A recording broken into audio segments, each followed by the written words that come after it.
everybody, and welcome to the latest episode of Let's Talk Astrology. Today, we are delighted to introduce fantastic faculty members, Donna Young and Vanessa Lundberg. Donna is a Kepler College graduate who earned her degree back in 2009, and she has now been teaching Astrology 101 for the past decade. Donna also does an incredible amount of work behind the scenes as the Director of Operations. And Vanessa with us today is a teacher also with Donna in Astrology 101 and a Kepler College graduate. Vanessa is a certified hypnotist and a resonance repatterning practitioner. Is that correct? Am I getting that okay? You're getting it perfect. Perfect. So how are we all doing today? Fantastic. It's a beautiful day here in the woods. In the woods. I'm great too. Yeah. Wonderful, wonderful. So in today's episode, we're going to be looking at a few famous chart examples from the royal family, and we're going to be talking and discussing about a few lesser known chart delineation techniques, which we'll be doing today. So I'm going to go ahead and share my screen. Okay, everyone, this is the chart of Queen Elizabeth. Now, before we get into talking about her natal chart, we're actually going to talk about a technique which is called foundational energy. Now, Donna, would you like to describe what foundational energy is and what kind of information you can glean from this technique? Sure. So the foundational energy, it's also called the chart signature. You'll hear it referred by different vocabulary, but we will stick with the chart signature, is really where we're looking for the dominant element and mode distribution in the chart.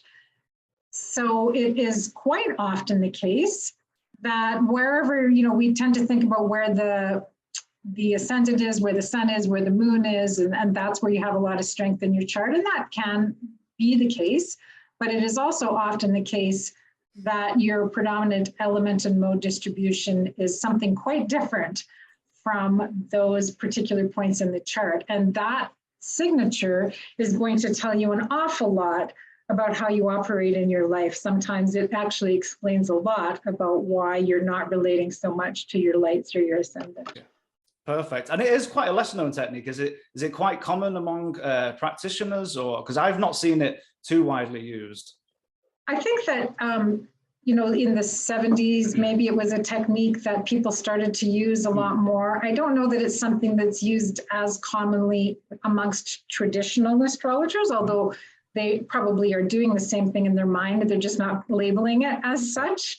So it's something that certainly has developed, and a lot of astrologers will use it for sure. Perfect. And Vanessa, have you found the technique useful in chart delineation yourself?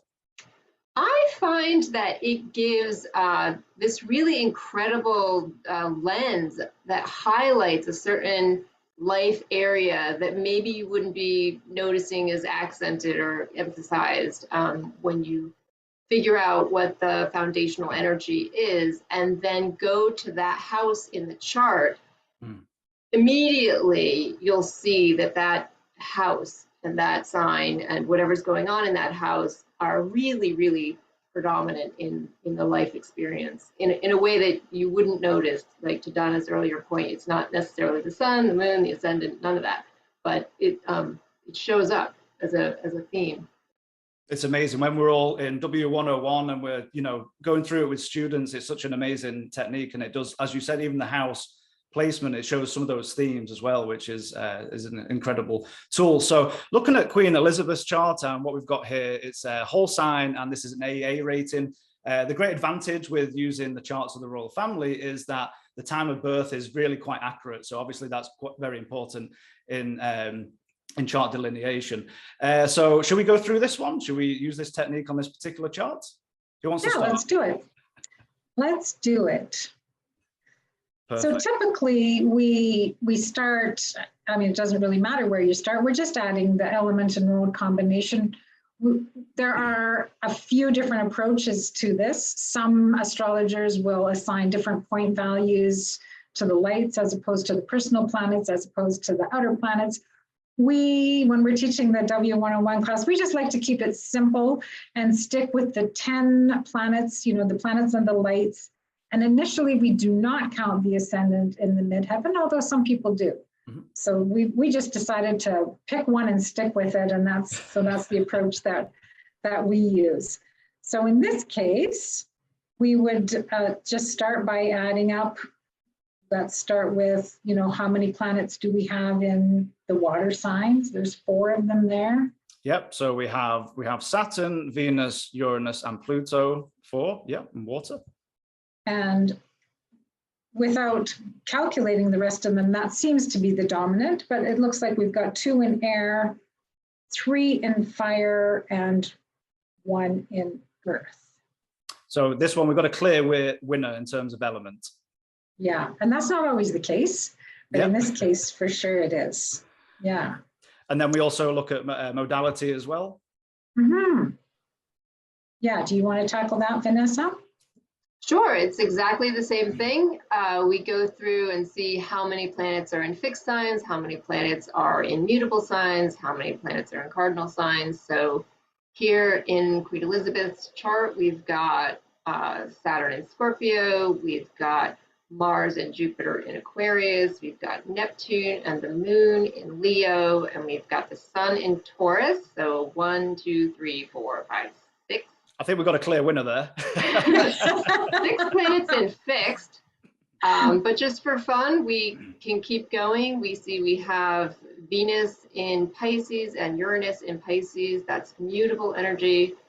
So that's 2 in mutable. I don't think there's anything else. And then we have Pluto and Mercury are both in cardinal signs. So that is 2 cardinal. So the clear winner here is 6 planets, fixed energy. And then combining that with what we found earlier with water, the signature energy of the chart, or the chart foundational energy, is going to be fixed water. So then we go, okay, that's Scorpio. And we now know that Scorpio in the chart is going to, that house, the 11th house, and whatever's going on in the 11th house is got like a highlighter on it that you wouldn't notice if you were delineating this some other way. And it's just amazing, right? I mean, we have so many pictures of Queen Elizabeth standing in front of a crowd behind a fence, I mean, that it's so 11th house, it's big groups, it's the public, and yet it's Saturn, right? There's this emotional reserve, there's a privacy. We don't necessarily know anything personal about the Queen, even though she has so much exposure in this very particular kind of a setting where she's literally in front of a crowd behind a fence. It's really quite amazing, and something that you might not notice straight away, or even when you're talking about even the fixivity of the chart, just her long reign over the longest serving monarch in history. So you got the fixivity, that how prominent that Saturn is on the midheaven, and just that incredible reign that she has. So again, you're honing in on that, not only the sign, but particular house as well, and gleaning information from that.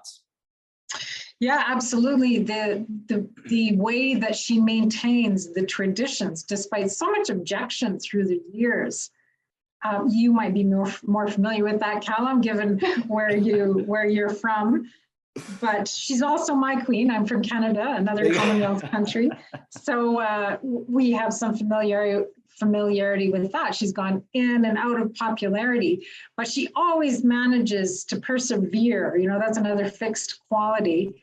And she manages to hold on to the traditions, with some tweaks. She's had to evolve a little bit in her life. I mean, we all have to evolve, but in terms of how the monarchy is viewed, she's made some absolute, important changes that make her more approachable. Yet we still, like you said, have her maintaining this sense of privacy and holding on to the traditions that are important in the monarchy.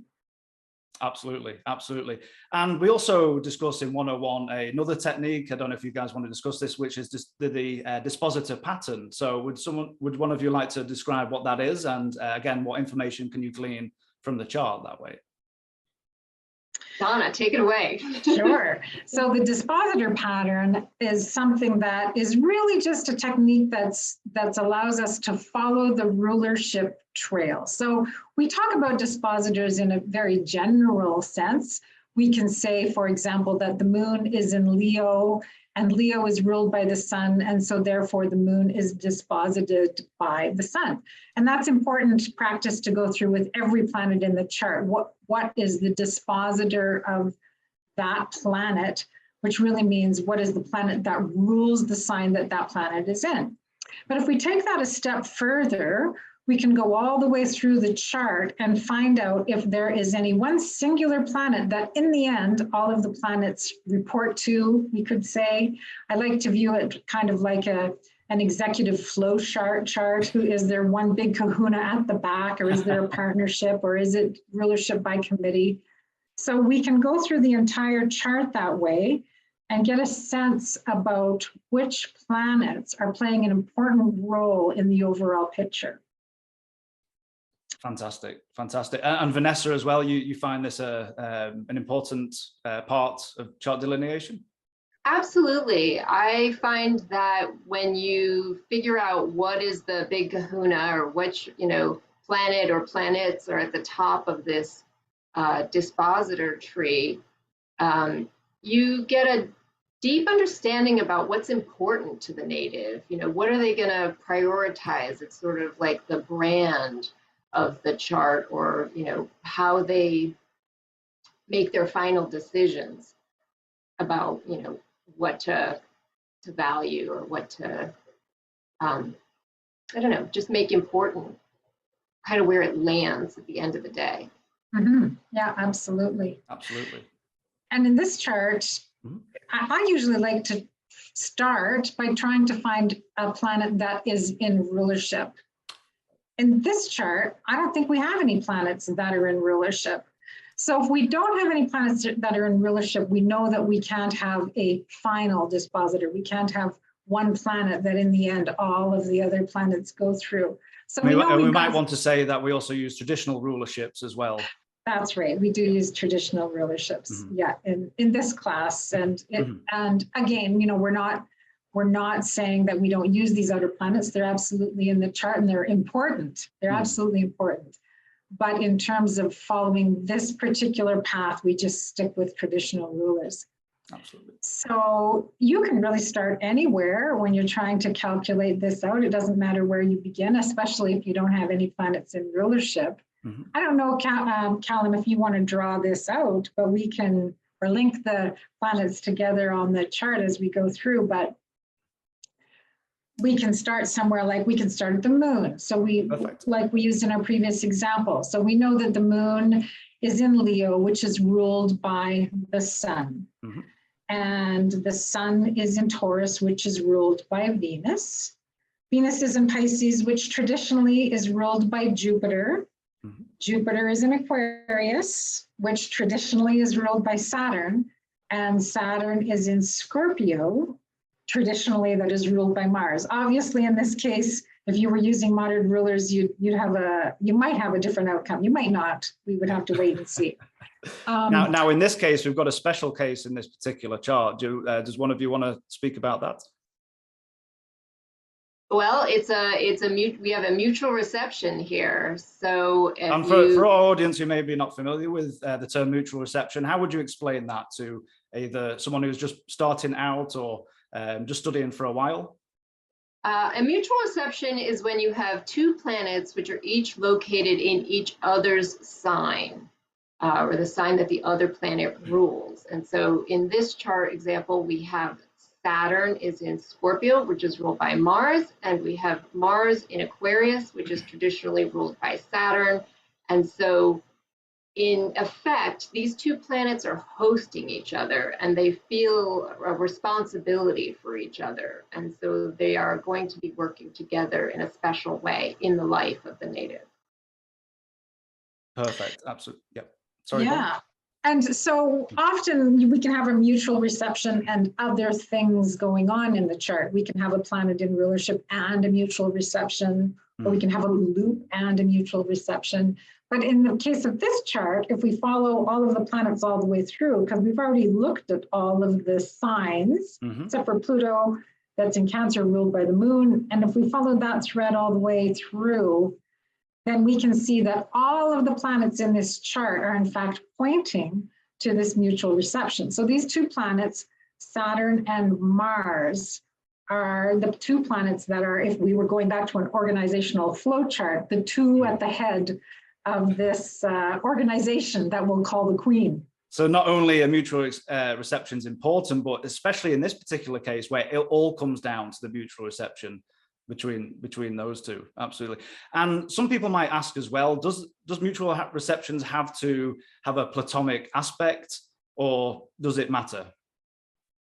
Do they have to be seeing one another? It certainly will hold a lot more strength if they are connected by aspect relationship. And in this case, we do indeed see a square 4-degree of orb between the Mars and the Saturn. So that's going to give it a little bit more weight.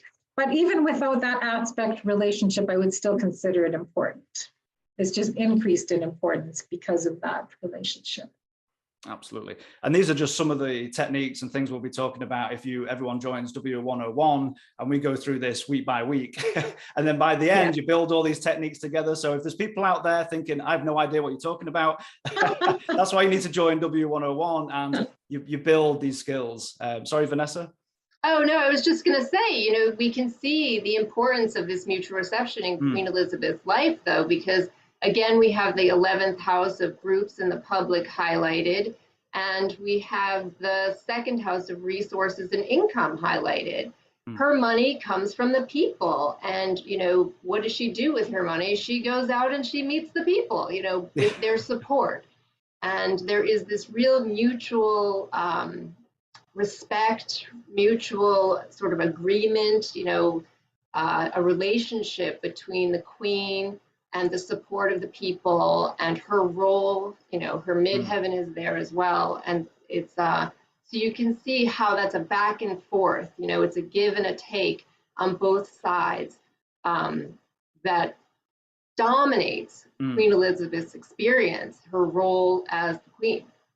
Absolutely. Yeah, I think that's an excellent take. And, compounded as well by, Saturn being the ruler of her ascendant. You've got Mars being the ruler of the midheaven. And she really is a fastidious guard of tradition and keeping things as they are. So again, going back to that fixivity, where she might have not been incredibly flexible over time, but she is that rock that is, kept that going for so many years. I think she might outlive me. It's going on for so long. So just again, we've gone back to that, chart signature, foundational energy, this mutual reception. Now we're starting to build a picture of her life, and how she's. And we get a sense of the great duty that she feels for the people. Yeah. And the really nice thing about both of these techniques is that unless you have a moon that's, really sensitive to time change, you can do these calculations without knowing a birth time. So these things will remain the same. Obviously you're not going to be able to add in a delineation that includes house position, but in terms of which planets are going to have more authority and which signs are going to have more authority, you're still getting the same answer regardless of whether you know the birth time or not. And even if you don't know the birth time and you land on this Mars in Aquarius in a mutual reception with Saturn in Scorpio, these two planets literally delineated. We have Mars, the planet of action, and Saturn, the planet of responsibility. What does she do with, she gets up in the morning and she has a responsibility to the people. Yeah, absolutely. That's what she does. And that's quite amazing, just through two techniques, how much information, again, you can glean without going into every aspect that's going on or other techniques. And that's just simply using two particular techniques, and quite incredible. Two fairly simple techniques. I say fairly simple. I mean, we've been teaching this for so long that it seems, we can look at the chart and do it. Obviously, for some of you who are listening, it's like, what? It's a little hard to keep up with. But just with a little bit of practice, you can follow these through and gain information about just any chart that you're looking at. That's just going to give you more information without ever saying, what does the moon in Taurus mean and what does, exactly, right? The sun in Taurus. Yeah, you're getting a lot of information without ever going down that road. So that's why it's one of the first places I start when I am going to delineate a chart for any of my clients, is like, this is what I'm going to do. Number one, figure these two things out.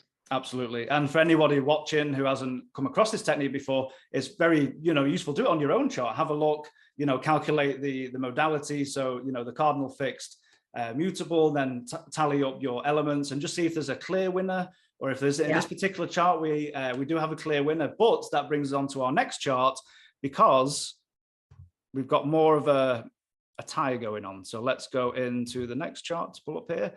And this, for everybody who is watching, is that of Princess Margaret. And so let's do the same thing. All right. So, of course, the sister to Queen Elizabeth, whose life was quite different than that of her older sister. And of course, she wasn't in the lineup to be the queen.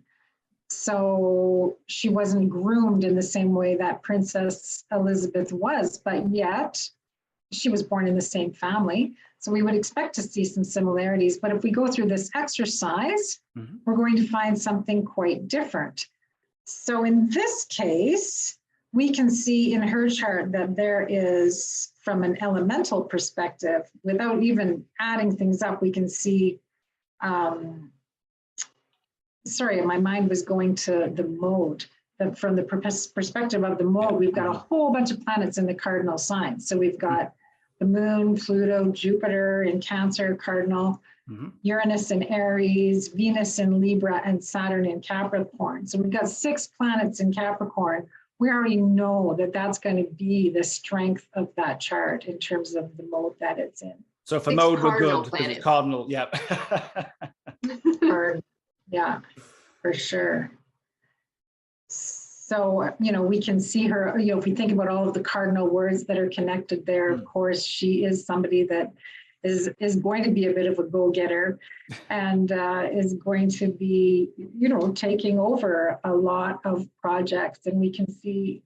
So in contrast to Queen Elizabeth with that fixivity, it's more of like that studious, as you're saying, get up, out of bed, just doing things, quite fixed, quite slowly. You now got this with Princess Margaret, this cardinal energy, which is that initiation, the let's move, let's do something type of, and like I say, with 6, that's quite a lot. It's a lot. I mean, they're not necessarily great finishers when you have a ton of cardinal energy, but they're great starters. And you can see in the little bio that we've got here, she was involved with more than 80 charities and organizations. So that cardinal energy is part of the initiative energy that we're talking about there. So next we're going onto elements. So what do we have? Well, for elements, we've got Saturn in Capricorn, so that is Earth. We've got Neptune in Virgo, also Earth, and Mercury in Virgo, Earth, so that's 3 in the Earth element. We have Venus and Mars both in air, 2 in air. We have, let's see, for fire, we've got Uranus in Aries and the Sun in Leo. So that's 2 in fire. And we have Jupiter and Pluto and the moon in water. So we have a tie. What do we do? We have a tie between 3 Earth planets and 3 water planets. And different people at this point might break the tie in different ways.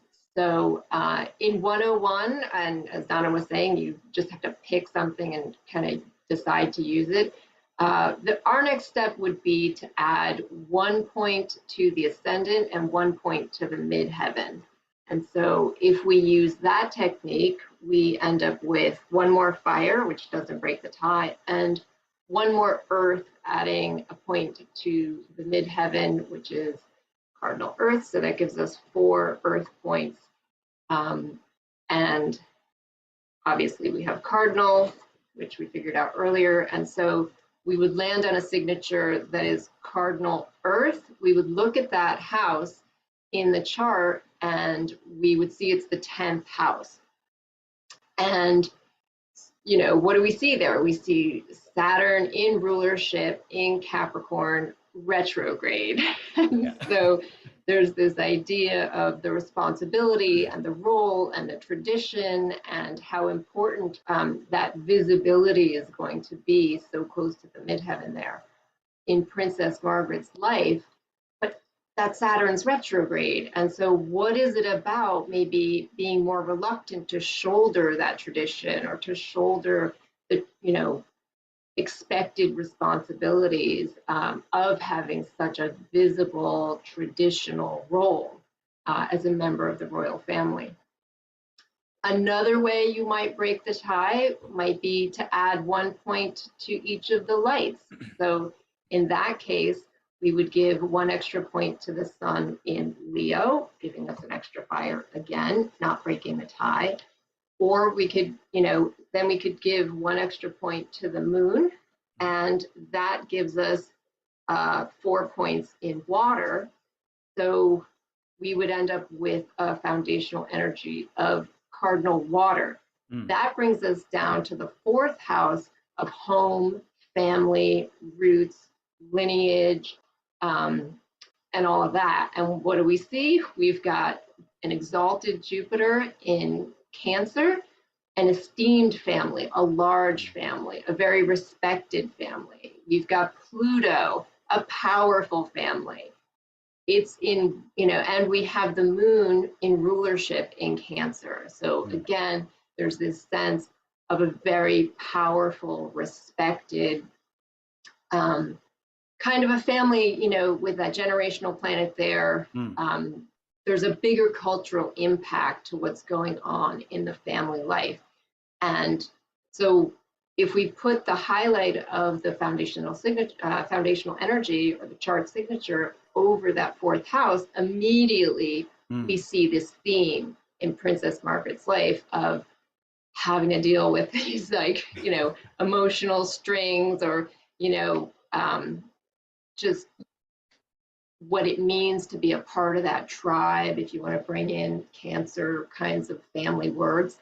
One of my favorite key phrases for Cancer is "I belong," and this idea of belonging to this very powerful tribe, family, dynasty, right? Yeah.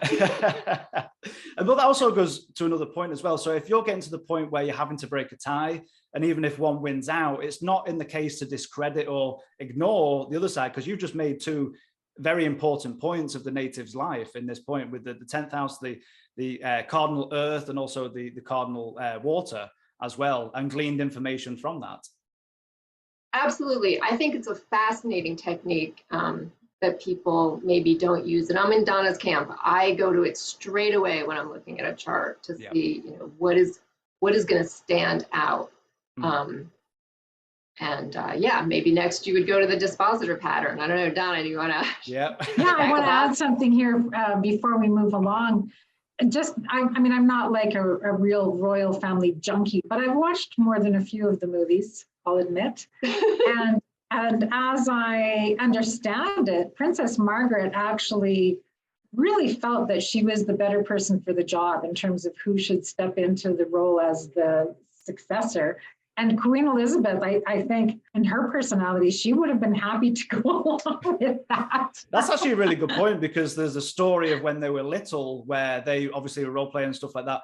But I think Princess Margaret, she had a chat with Elizabeth and said, "Hey, no, seriously, can we talk about us changing roles, and me being the queen, and with Queen Elizabeth being a bit more introverted, a bit more reluctant. You can see that in a chart as well. But I think she was trying to make the real cases, like, I want to be queen, like, this is what I'm born for. And then tradition said no. Yeah. And tradition said no, which probably was really challenging for her. And maybe this is a good segue to go into the Dispositor Pattern. Yep. So in this case, it's a fascinating chart to look at in terms of Dispositor patterns, because like I said, I usually start, right with which planets do we have in rulership? And she has a lot. She's got Saturn in Capricorn in rulership, Venus in Libra in rulership, Mercury in Virgo in rulership, Sun in Leo in rulership, and the Moon in Cancer in rulership. Like, I've never seen another chart quite like it. I'm famous for displaying some of the infamous people who have a lot of planets in rulership. So I'm not saying that this is like, wow, this is like fantastic to have all of these planets in rulership. They can go the other way as well. what's going to happen when we have so many planets in rulership is you've got all of these planets that are all kind of vying for their position. There are too many chiefs, as they would say. Too many cooks spoil the broth, and I think that was very much for her life. The broth. You can often find people who certainly they can be dedicated to one particular thing that they're doing, but very often they end up having these really diverse interests that are related to all of these different areas where they have the planet in rulership, because the planet in rulership is saying, I'm really good at this, I'm really good at this. So you can have a situation where you might say they're a jack of all trades and a master of none, but I'd be more inclined to say that they have mastered all of these different areas in some way or another. So there's so many things that they can possibly choose from, so many gifts and talents. Possibly, if they're living the, the healthy expression. Obviously, the serial killer charts that I look at that have multiple planets in disposition in rulership, it's like, well, okay, well, they didn't master that, let's admit. A totally different chart analysis, but that's really important point about essential dignity. It's planets feeling comfortable, or as you're talking about before, being the CEO or being comfortable in their house, in their home.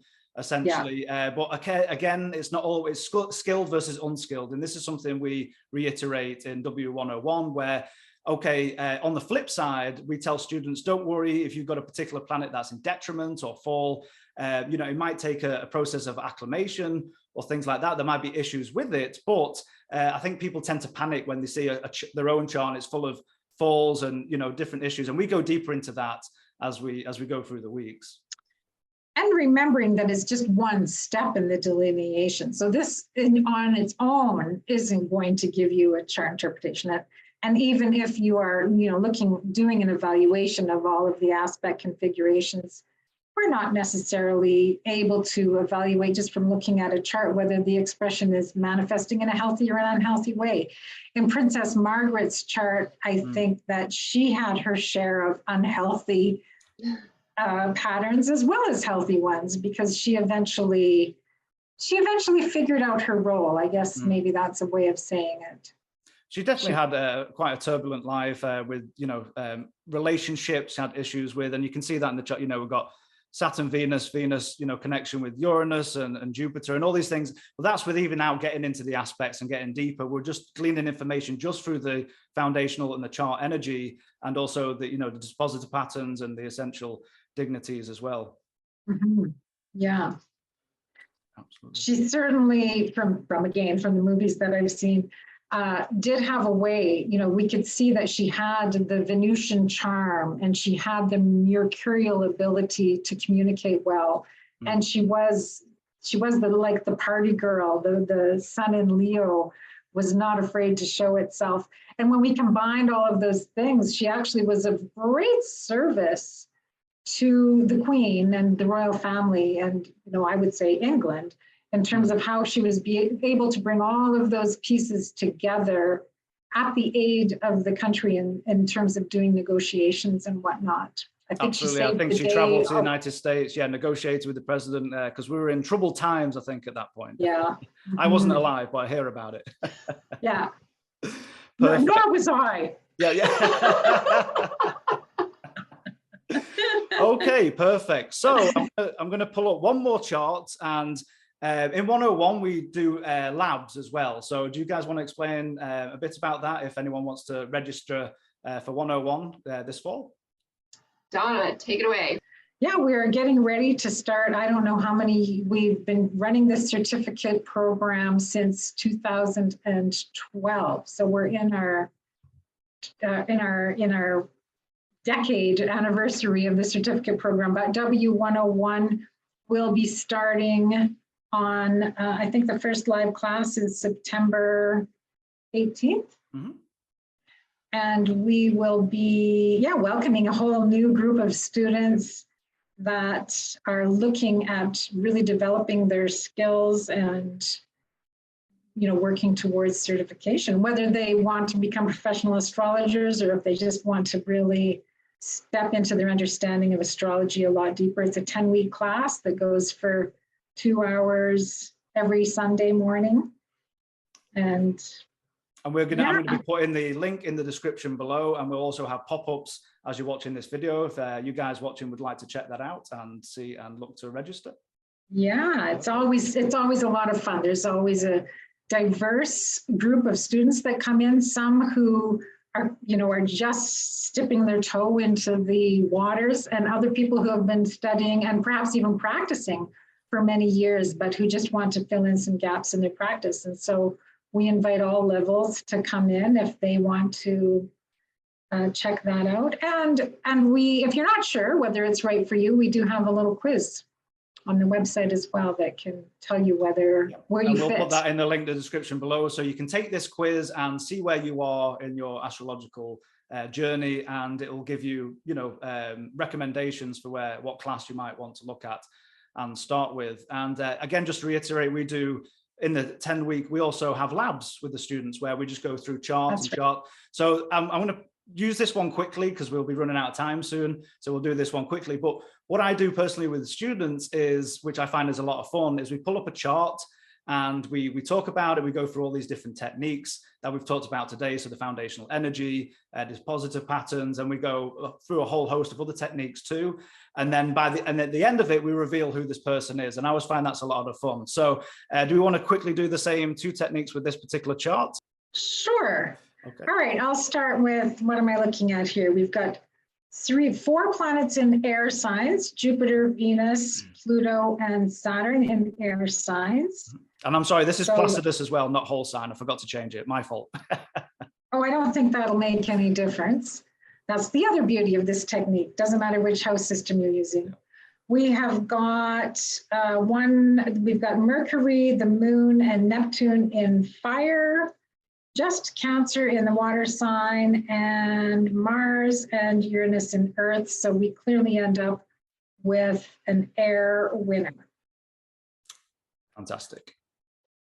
And so for modalities, we have Jupiter and Venus in mutable air. We've got Mars in mutable Earth. We have, is that it for mutable? And we have Neptune in mutable fire. Mm-hmm. So 1, 2, 3, 4 points for mutable energy. Mm-hmm. And we have, let's see, we've got in cardinal, we've got the sun in cardinal water, we've got Pluto in cardinal air, we've got Uranus in cardinal earth, and the moon in cardinal fire. 4 for cardinal. Like we might have a tie. We're gonna have a tie. This is why I chose this mystery chart. Fire, we have Mercury in Leo, and we have Neptune. That's elements. I'm back to elements. I'm looking for fixed. We have Mercury in fixed fire, so that's 1 point for fixed. And Saturn in Aquarius. Yeah. So that's 2 in fixed. We've got a tie between mutable and cardinal. So we would give 1 point extra to the ascendant, which is mutable earth. Mm-hmm. And so mutable point. And one, where's the midheaven here? Okay, midheaven is Taurus, it's fixed. So we land on mutable. So what is it? Mutable air. Mutable air, which is Gemini. And we see it's the 10th house. The 10th. Yeah, dispositor pattern. Mm-hmm. Like I say, I always start to see if we have any planets in rulership. We see Saturn there in Aquarius. Mm-hmm. I don't think that's going to be the final dispositor, though, because we only have Saturn in Aquarius and Uranus in Capricorn. So no other planets are going to feed to that Saturn directly. Mm-hmm. So if we go around, we've got the moon in Aries, disposited by Mars in Virgo, disposited by Mercury in Leo, disposited by the sun in Cancer, disposited by the moon in Aries. So we would end up going around and around and around. So we've got a loop. We're going to end up with a loop, in this case, Saturn in rulership and a loop. So how would you describe a loop? Let's say a loop committee, as we might say. Yeah, to me, it's more like a committee. And if any of you have ever tried to work on a committee, you can appreciate how much harder it is to have decisions made when that is the case, because you go around and around. I mean, eventually you are able to come to some conclusion, and a person who has a loop in their chart would eventually come to some conclusion, but there's a little bit more of an around and around, and it's, you know, depending on the planets involved, you know, you're connecting to your logic, to your emotion, to, you know, it's going all over the place in terms of how you're going to make your decision making. If you have your final dispositor as Mercury, and, you know, to be a final dispositor, Mercury would need to be in either Virgo or Gemini. You're ruling with your mind. And so then that's just easier for you to go through the process than when you have this, I've got to check in with my boss, who has to check in with their boss, who has to check in with their boss, who has to check in with their boss. That goes around and around. I think it's just a little bit more challenging. Yeah, absolutely. There's more things that need to be considered, you know, so the moon, and they all want to be honored, right? So yeah. The moon, you know, they're in this committee and they all have their vote, and moon in Aries says, let's do something exciting. Let's do it right now. And then it says, Mars, as my boss, what do you think? Or as my dispositor, what do you have to say about that? And Mars says, well, I'm immutable Earth. It's got to be practical, and we've got to take care of the details. So I know you want to get exciting, but it's got to work. And then Mars says, Mercury, you're my dispositor. What do you think? And Mercury says, well, I'm in Leo. Let's put on a show. Like, there's got to be some theater. There's got to be some drama. I want some enthusiasm here. Sun, what do you think? You know, as the ruler of Leo. And the Sun says, well, I'm in cardinal water. It's got to have an emotional impact. I want to create emotional experience. I want to create an emotional connection. You know, we really need to hit the heart here. And Moon, what do you think? Well, that sounds great, but I want it right now, and it's got to be exciting. And it starts over and over. So now, whatever project this person is working on is going to have to go through all of those steps before anything happens. Fantastic. And this definitely speaks to this particular person as well. So we don't have a lot of time to keep diving in and stuff, but just at a glance, this is part of the monarchy. Any guesses? Any wild guesses? I know we haven't gone deep into this particular chart. Reveal. Okay. So this is Henry VIII. That's great.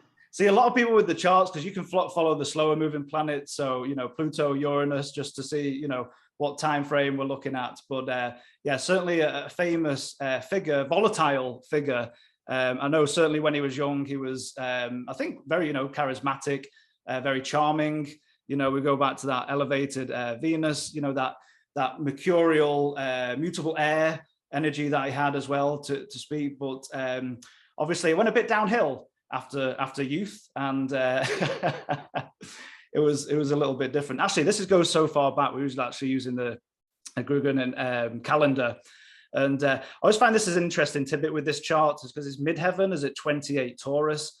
Now we don't do fixed stars in 101, but there's a fixed star called Algol, and associated with Algol is, you know, violence, and one of the keywords is beheadings. Injuries to the head. And you've literally got his midheaven, you know, at 28 conjunct Algol, and he's chopping all his wives' heads off. So I just thought that was a very interesting symbolic position in his chart. So yeah, for sure. Well, now, he was born definitely before I was born. I can say that without tongue in cheek. It's great though, because, you know, when we found the signature of the mutable air, and we are focusing on that 10th house, we immediately have this idea of being a leader, of being, you know, prominent. And, you know, what is he famous for in a way? And we see that the Jupiter is the traditional ruler of his 7th in, you know, mutable air. It's very restless. It's very, you know, next, you know.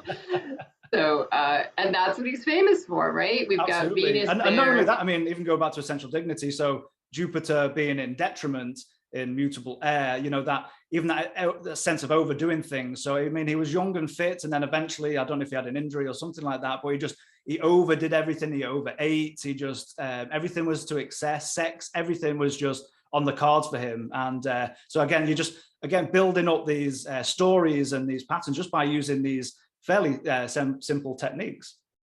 I love that. And the idea of Jupiter in mutable air, you know, air doesn't necessarily permeate. There's not, you know, there's nothing fixed about mutable air. And so the retention, you know, there's a lot of something, but how much of it sticks, you know, for the long term? And the answer here might be not that much.